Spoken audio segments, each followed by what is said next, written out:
Ahsoka Season 1 caused more questions than gave answers and reset a lot of our perception of the timeline that it's placed in. And that leads me to wonder, is there enough meat for a second season? Welcome to Star Wars Uplink. I miss the idea of it, but not the truth. The weakness. This is how I feel about Ahsoka. It wasn't bad, and honestly, I loved the whole process of watching it, but I feel like a lot of the time it teased rather than actually did anything. While we can speculate, and boy can we speculate when it comes to Ahsoka, it gave us tons of small teases, but nothing really monumental, which makes me wonder what could actually be happening with Ahsoka Season 2.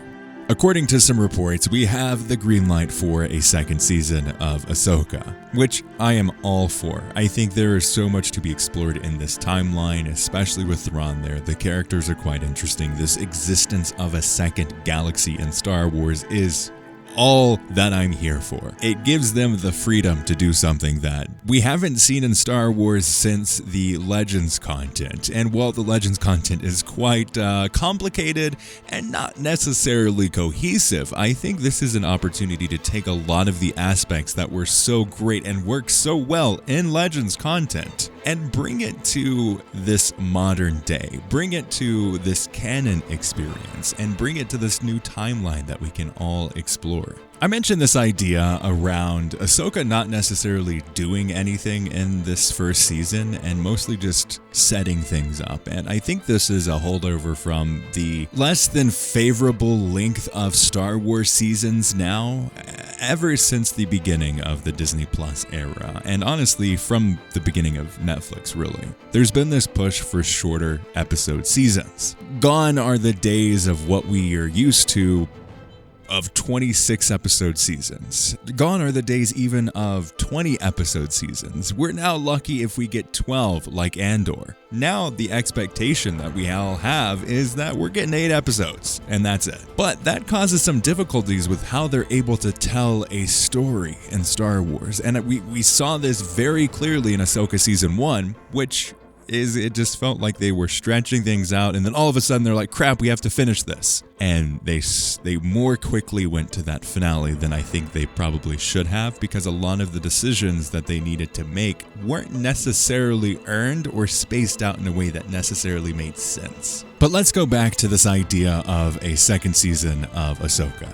It seems like it's confirmed. It definitely seems from watching the show like there was going to be a second season no matter what, or a continuation of that story at least. But what can they do with the second season of Ahsoka? What stories do they need to tell? And I do have an idea, but first I want to talk about the elephant in the room. It definitely seems like they were setting up Baylan Skoll to be a big part of this series and a big part of this next generation of dark side users. Baylan is, from what we can gather and what's alluded to, not necessarily his character in the show, he seems like one of the most interesting characters that we've gotten, especially in a villain, in quite some time. And it was clear that they had everything set on his character. And I think it would be a shame to recast his character just because Ray Stevens was the epitome of the subtle acting that is missing from a lot of Star Wars. It was something that he portrayed the character in more of his emotions through his acting than anyone else has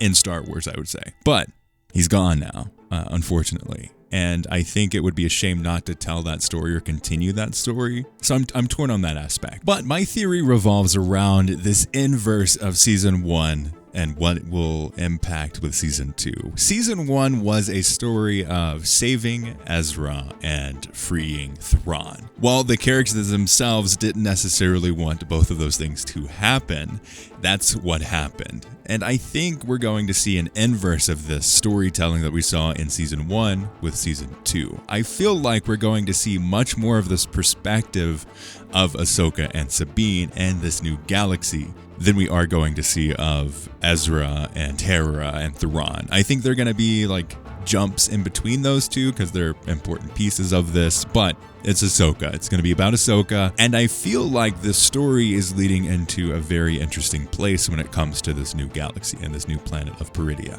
It seems like a lot of what impacted the Star Wars galaxy that we know is from this new galaxy, or this older galaxy, where the Night Sisters and the dark magics and the usage of this came from this new galaxy that they're able to escape from and go into the Star Wars galaxy that we know and love.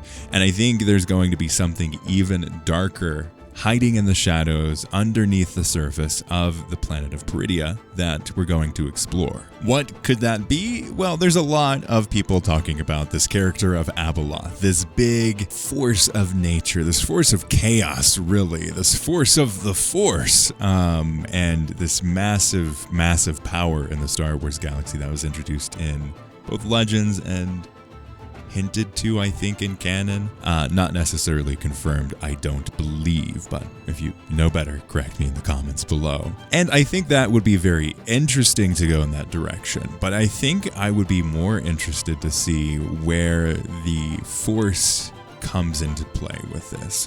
What does it look like for Peridea to have this influence? Why does Baylan want to go there? Why is his only goal to get there? I think is going to be an interesting thing that can and hopefully will be discovered in the second season of Ahsoka. Because this is the beauty and also the frustration I have with Ahsoka, is it's set up so much and there are so many loose ends, and I kind of feel like they didn't have a complete story in the first place. They just had like a list of ideas that they wanted to at least tease toward and have something that they can work towards over multiple seasons. I just wish they had a couple more episodes to really fine tune that and make it work and flow more than they actually did. Baylan and Shenna are awesome characters, and I love the idea of them. Again, calling back to the beginning of this video, I love the idea of these characters, but if you look at actually what was given in the show, they're not really all fleshed out. By the time we get to their separation, there's no emotional attachment because we haven't been told or explained or shown